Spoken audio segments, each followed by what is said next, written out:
আলমগীর ভাই, আপনাকে আমি স্যালুট জানাই।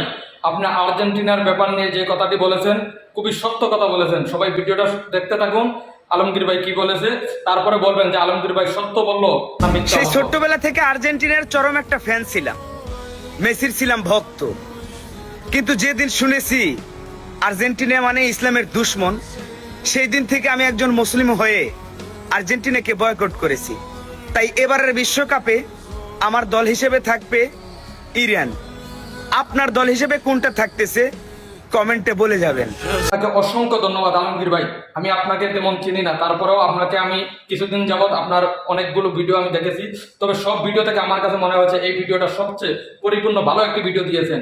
মুসলিম হিসাবে আমি আপনাকে স্যালুট জানাই। আপনি আর্জেন্টিনাকে বয়কট করে ইরানকে সাপোর্ট করেছেন। আমাদের প্রত্যেকটি মুসলিমদের উচিত ইরানকে সাপোর্ট করা। আমি আপনার প্রতি আবারও কৃতজ্ঞতা প্রকাশ করছি।